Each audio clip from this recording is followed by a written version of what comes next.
neza abadukurikiye njye nitwa Divine Rusagara nkaba ndi umu clinical psychologist muri Mental Health Hub.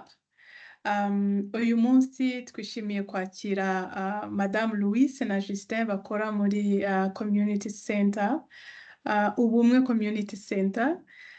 Turabakiriye rero twagira ngo mutwibwire hanyuma munatubwire se Ubumwe Community Center ni mutubwireho gatoya ese yashinzwe ryari, ese misiyo yanyu ni iyihe? Murakoze cyane. You are muted. But that's okay. Yes. Oh yeah, sorry. Yeah. Murakoze cyane Divine, turabashimiye kutwakira kuri iyi platform. Twishimiye kubana namwe muri iki kiganiro. Ndi Justin Nshimiyimana, ndi umuhuzabikorwa w'uyu muryango Ubumwe Community Center wita ku bafite ubumuga. Reka mugenzi wanjye nawe abanza bibwire dukomeze.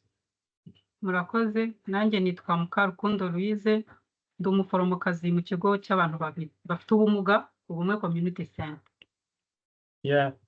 Akandi karusho nanjye mfite ubumuga bw'ingingo. Murakoze. Arakoze cyane mugenzi wanjye. Reka dusubize gato ku kibazo mwari mutubajije. Ubumwe Community Center mu by'ukuri ni umuryango utegamiye kuri leta ugize imyaka hafi 20 wita ku bafite ubumuga kuva muri 2005. Uyu muryango ukaba ufite nyine ibikorwa bitandukanye, icyakora byose bizingiye ku kwita ku bafite ubumuga. Uyu muryango ushingwa 2005 washinzwe n'abagabo babiri, umwe afite ubumuga yitwa Frederick, undi ntafite ubumuga yitwa Zachary. Umuryango rero utangira ufasha abantu bakeya bageze ku 12 nibo watangiranye. So uyu munsi rero usa naho wabaye umuryango navuga munini wita ku bantu.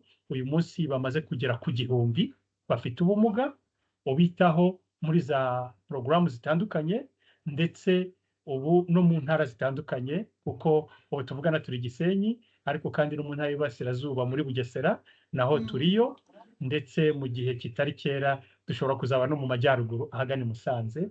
So twita ku bafite ubumuga rero, ubwo ni wo murimo wacu. Ari twebwe Jeje tudafite ubumuga na Madame Louise nk'uko ababwiye afite ubumuga n'abandi batandukanye muri iki kigo cyacu, uko mu bakozi abagera kuri 25% bafite ubumuga mu bakozi 73 bose hamwe dufite. Ubanza ngerageje kubinyuramo. Murakoze. Murakoze cyane kandi nanone tubashimiye umurimo mwiza mukora muri sosiyete kugira ngo dufashe abantu babana n'ubumuga. Nifuzaga kubaza Madame Louise, atubwiye ko nawe afite ubumuga bw'ingingo. Ese Louise umaze igihe kingana gite ukora mu Bumwe Community Center? Hashize imyaka ingahe? Murambara ntabwo numvise ikibazo neza kigendanye n'imyaka mubaza. Imyaka umaze igihe kingana iki? No, imyaka umaze ukora mu Bumwe Community Center. Imyaka maze nkora mu kigo cy'abantu bafite ubumuga. Hano watangiranye nacyo kuva muri 2005 nk'uko umuyobozi yabibabwiye.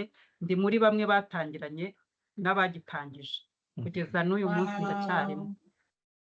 Wow, ni imyaka myinshi cyane. Nifuza kubabaza ese mu gihe mumaze mukora ni nk'ibihe mwagezeho ku buryo bibateye ishema? Ese hari nk'abantu mwaba mwarafashije mu kigo cyanyu nk'abagenerwabikorwa mufasha muhereye hasi akazamuka ku buryo agera ahantu hashimishije, namwe bikaba ari nk'ishema rya Ubumwe Community Center? Ese mushaka kudusangizaho gatoya izo nkuru zabo gatoya? Murakoze. Ni byiza aho tugeze harashimishije. Ubumwe butangira mu mbaraga nke bwatangiranye kugeza iyi saha aho bugeze ni heza. Twatangiye dufasha abana, hari abaturukaga mu mihanda ariko ubu ngubu bamaze kwiteza imbere, barakuze, bigishijwe amashuri, abashoboye kwiga barize, abandi bashyirwa mu myuga. Ubu ni abantu bashoboye kwifasha mu buzima busanzwe. Ikindi twakoze n'ubuvugizi muri rusange, gukora ubukangurambaga ku bantu kwigisha hari abari bafite ubumuga nabo ubwabo bitinyaga bakiheza, noneho kubazana mu muryango nyarwanda kugira ngo nabo bumve ko ari abantu kandi ko bashoboye. Ibyo byo ni ibintu duhozaho buri munsi, n'uyu munsi turacyakomeje kubakangura tubumvisha ko kugira ubumuga atari ukubura ubushobozi. Birashoboka, ubumuga bubi burya ni ubwo mu mutwe, ariko ubundi ugomba kwiyizera ukumva ko ushoboye. Icyo ushaka kugeraho rero uragiharanira. Ni urwo rugendo turimo kugeza n'uyu munsi dukomeza gukangurira abantu kugira ngo bumve ko kuba ufite ubumuga atari ukubura ubushobozi. Ushobora kumugara ariko urugingo ruzima rugakora ibyo urundi rwakagombye gukora, ukagera kure heza, ukiteza imbere nk'umunyarwanda wundi muri rusange. Ni ukuri pe. Ejo ku itariki 3 z'ukwa 12 azaba ari umunsi mpuzamahanga wo kwizihiza abantu babana n'ubumuga. Ese Justin, mushaka kutubwira insanganyamatsiko y'uyu mwaka yaba ari iyihe? Murakoze cyane. Insanganyamatsiko y'umwaka nk'uko buri mwaka ugira insanganyamatsiko yawo, iyi mwaka nayo iradushimisha cyane mu bidushimisha, aho abafite ubumuga bakwiye kwinjira no gukora neza mu bijyanye n'ubuyobozi, leadership roles, kugira ngo habeho ubwo budaheza. Birumvikana insanganyamatsiko y'umwaka rero ku ruhande rwacu iradushimisha kurushaho, kuko si uko abafite ubumuga bashobora gukora ibikorwa runaka, si uko bashobora kujya mu tuhinga bakiga imyuga bakakora n'ibindi, ariko ibijyanye n'ubuyobozi, ese koko bari fit mu buyobozi? So insanganyamatsiko rero n'ikigarukaho nicyo byatumye idushimisha cyane, bigaragara ko birenze iby'imirimo n'ibindi byose dushobora gukora, ariko leadership role no kugaruka mu buyobozi nabo barabishoboye. Iyo niyo nsanganyamatsiko y'umwaka, ni nayo tuzaba ejo turimo guserebura mu nguni zitandukanye mu Bumwe Community Center ku rwego rw'akarere. Niho tuzaba turi. Murakoze cyane. Wenda Justin nakomeza nkakubaza, ese nkamwe mukurikirana ibijyanye no guteza imbere ababana n'ubumuga kuri ubu ngubu, ese mubona yaba mu Rwanda se cyangwa wenda n'ahandi mu bindi bihugu murabyumva, ese mubona mu myanya y'ubuyobozi dufitemo abantu babana n'ubumuga, uyu munsi mubibona mute? Ese hari icyo kongera? Byaba bimeze bite? Murakoze cyane Divine, ubajije ikibazo cyiza. Niba koko tuvuga ku buyobozi muri uyu mwaka abafite ubumuga, yewe rero ndabivuga mu magambo abiri: barashoboye kandi babikora neza. Ibyo mvuga si ukubivuga gusa, ahubwo kuko mbifitiye facts, mbifitiye ibimenyetso, mbifitiye ubunararibonye mu byo maze kubona. Barashoboye kandi babikora neza. Hari ikintu cyitwa kwiyemeza, determination. Abafite ubumuga iyo yinjiye muri leadership role, hamwe ari buhagararira abandi, mu by'ukuri abikora n'umutima we wose, abikora atazigamye imbaraga ze, atazigamye n'ubumenyi bwe. Uko niko mbibona mu gihe tubimazemo cy'imyaka ingana gutya. Noneho ikirenze kuri ibyo ni uko muri leadership role cyangwa ibijyanye n'ubuyobozi biba nyine ari ikimenyetso cy'uko ntago bashoboye imirimo isanzwe gusa, ntago bashoboye kwiga no kugira ubumenyi ngiro, ntago bashoboye byonyine, ahubwo bashoboye no kwinjira guhagararira abandi. So kimwe mu byo nakuyemo rero ni uko iyo yinjiye muri leadership role si uko ahagarariye abandi gusa, ahubwo ni uko agira n'ubwitange budasanzwe. Ibyo twarabibonye. Noneho rero wari uvuze utese mubibona mutese hahinduka iki? Hari ikintu nasaba. Determination navuze ntabwo iragera ku rwego umuntu akwiye ntabwo ku rwego twifuza. Ikintu cyo kwiyemeza no guhatana, kutumva ko hari uwamukorera ibintu akwiye gukora, ahubwo mu buyobozi akwiye nawe guhagarara no kugira abavuganira mu buryo bumwe cyangwa ubundi. Reka ntange urugero. Ukwiye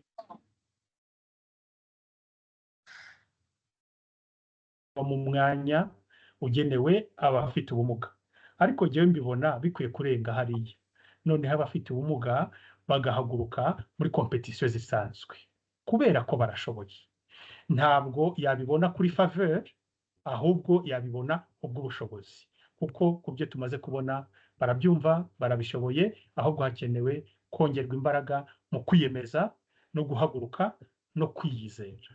Murakoze cyane. Urakoze cyane. Wenda icyo nakongera kubaza kuri aho ngaho, ese kubera iki mutekereza ko uyu mwaka ariyo nsanganyamatsiko bahisemo? Ese mubona mu myanya y'ubuyobozi kuri ubu twaba dufite abayobozi bahagije babana n'ubumuga, cyangwa ahari wenda niyo mpamvu bahisemo iyi nsanganyamatsiko kugira ngo duse noneho n'abongera umubare mu myanya y'ubuyobozi abantu babana n'ubumuga, kugira ngo ari ababana n'ubumuga bumve ko bashoboye, ariko noneho n'abatabana n'ubumuga bumve ko noneho abandi babana n'ubumuga nabo bashoboye.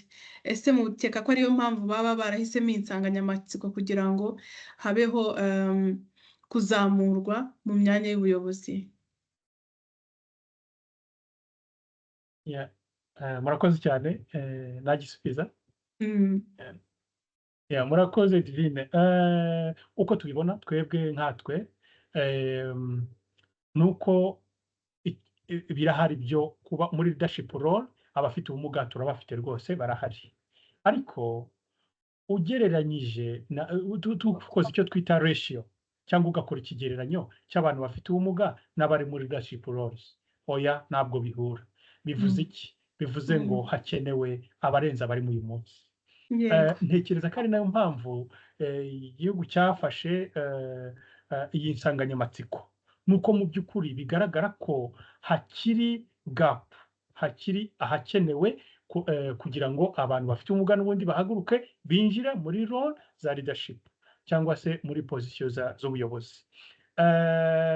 Ku ruhande rero rw'abafite ubumuga, ndatekereza ko ni task nyine baba bahawe mu buryo bw'ibiganiro, mu buryo bwo kwibutswa, byiza ko kongera kwibutswa ngo rega murabishoboye, nimuhaguruke mwishyire muri position role.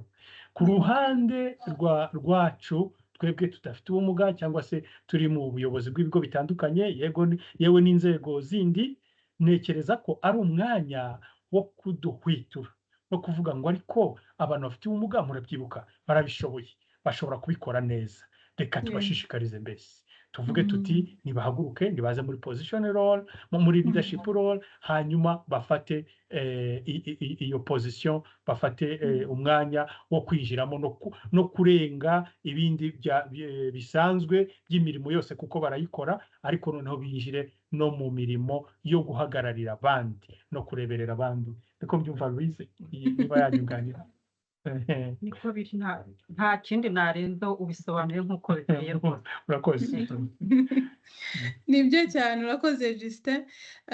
Nagira ngo ahari wenda mbaze na Louise, mubaze nibyo turimo turavuga, ababana n'ubumuga kuba bajya mu myanya y'ubuyobozi, kandi koko nk'uko Justin yarabivuze, abana n'ubumuga nabo barashoboye. Rero nagira ngo mbaze Louise, ese muri rusange, kandi koko batubwiye ko namwe muri abayobozi, muri rusange umuyobozi asabwa iki? Asabwa iyihe miterere, iyihe myitwarire kugira ngo abashe kuba umuyobozi mwiza? Umuyobozi mwiza arangwa n'ubumenyi bwuzuye. Umuyobozi mwiza ubushobozi nabwo burakonta. Umuyobozi mwiza arangwa n'imibanire myiza, gutanga serivisi nziza. Abafite ubumuga rero turashoboye, twarize, ubumenyi turabufite, guhatana rwose turabikora. Urugero nabaha, mu myaka ishize hari igihe cyabaye cyo kwamamaza umukandida depite mu rwego rwa EAR, nari muri abo bantu nanjye. Urumva ko guhatana rwose tugomba, tubyumva, tubyemera, kandi tubona ko tubishoboye. Ni urugero nabaherezaga. Umuntu ufite ubumuga rero, iyo wize ukamenya ubushobozi uba ufite, kuba umuyobozi byakubera kandi wabishobora. ni ibintu bishoboka, bisaba kwitinyuka ukumva ko uri umuntu nk'abandi, ntiwiheze. Ni wowe ugomba kugira ishyaka rya mbere kugira ngo uriya akubwire ngo kora iki. Imbere ya byose wowe ubwawe ugomba kumva uti nanjye ibi nabishobora. Ntuheranwe, ntujye muri ka gakarito k'ubumuga, ahubwo kavemo ube umuntu. Ubu umuntu ntiwiheze ngo kuko mfite ubu bumuga buratuma ntagera kuri iki. Oya, iyo ntambwe yirenge, utere imbere, wumve ko kuba warize ukamenya hari icyo wageraho, hari n'icyo wafasha umuturage muri rusange. Ndumva rero kuba umuntu abimerita nuko muri we aba yumva ko afite ubushobozi, kandi turashoboye. Murakoze. Yego, urakoze cyane. Hari ikintu uvuze numva gikomeye kuri njyewe, uvuga yuko abana n'ubumuga bakwiye kuva mu kantu k'agakarito, mu kantu k'akabogisi baba sosiyete yaba yarabashyizemo, cyangwa nabo ubwabo n'imyumvire yabo bakishyiramo, bakagasohokamo kugira ngo bumve ko bashoboye. Hari ikindi kintu wavuze gikomeye, uvuga yuko ubumuga bubi ni ubwo mu mutwe, naho ubundi ubw'ingingo zindi zisanzwe ntago bikuraho ko umuntu ashoboye, ko ibyo abandi bakora nawe yabikora. Ese kugeza ubu ngubu, wenda n'ikibazo nababaza mwembi, kugeza ubu ngubu, ese koko aba bana n'ubumuga bafite contribution bazana muri sosiyete? Ahari wenda twabivuze, ariko reka twongere tubishimangire, ndetse wenda abantu babyumve neza, barusheho kubyumva, ndetse n'ababana n'ubumuga haba hari abitinya, kugira ngo basohoke aho hantu nk'uko Louise yari abivuze. Ese koko umuntu afite ubumuga yagirira akamaro sosiyete, akagira contribution azana? Murakoze. Murakoze cyane Divine ku kibazo cyiza cyane, uko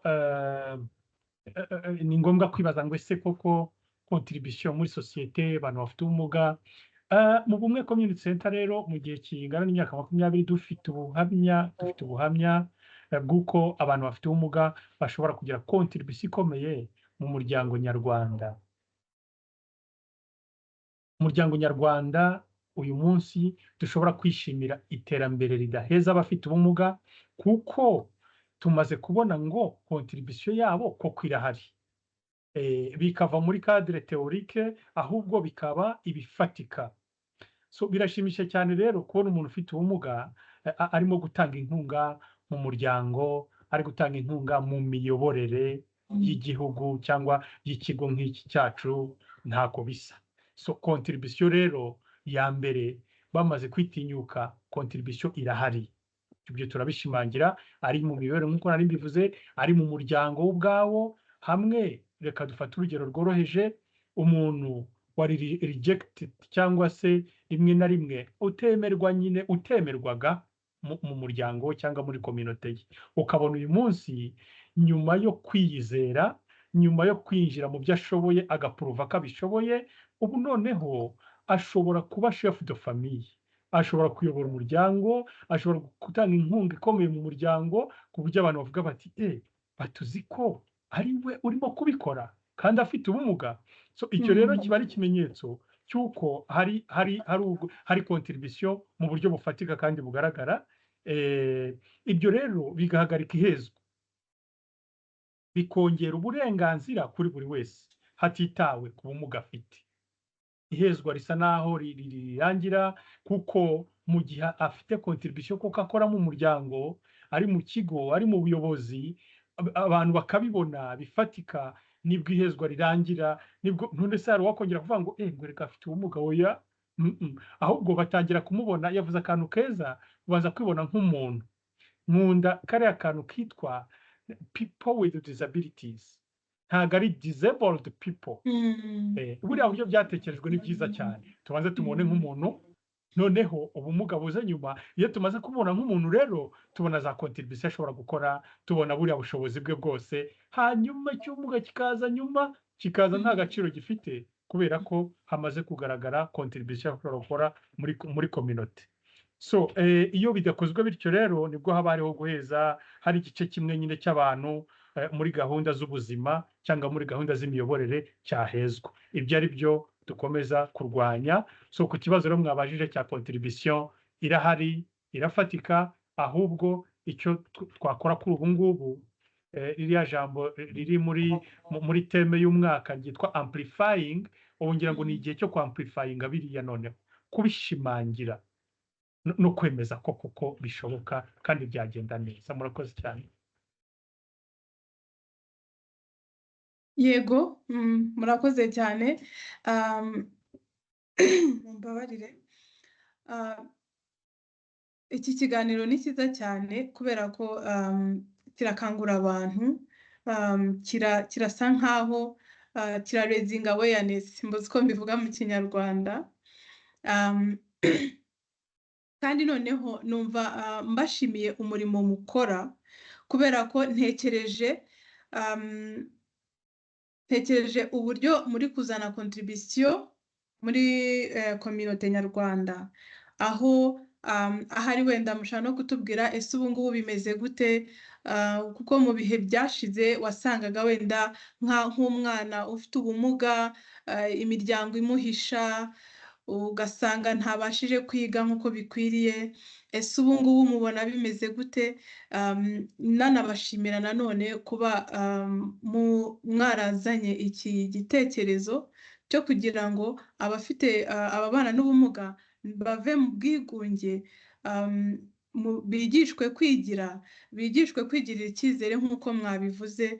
Ese muri kubona bimeze gute, ibyo mwagezeho mukura abantu muri ubwo bwigunge, ese bimeze gute? Murakoze cyane. Ahari wenda Louise yadusubiza icyo ngicyo. Murakoze. Mu bigaragara ukuntu umuntu ufite ubumuga yarafashwe kera, ubu byarahindutse, ntabwo bikiri kera. Nyine birumvikana, inshuro nyinshi wasangaga umubyeyi afite abana 5, harimo umwana ufite ubumuga, wamubaza uti haryo umaze kugira abana bangahe? Ngo mfite abana 4, ngo n'akandi. Ako kandi ntikavuga. Ariko kuri uyu munota, ubu ngubu umwana ufite ubumuga afite agaciro mu muryango, ntabwo bakibahisha nka kera. Noneho afashwa kwiga, ntabwo bagihejwe ngo ntacyo azamara, naguma ahanga ubundi wowe uriga ngo bizamara iki. Ntabwo bikiriho. Ngewe ku rwanjye ruhare, ntabwo navutse mu muryango wenda wampaye guhezwa. Nari umwana ukunzwe cyane kuko bandwaniraga ishyaka. Kambaho akagero gatoya, nanjye ubwanjye nakuze numva kumugara atari ikintu nakomeza, numvaga ndi umwana nk'abandi.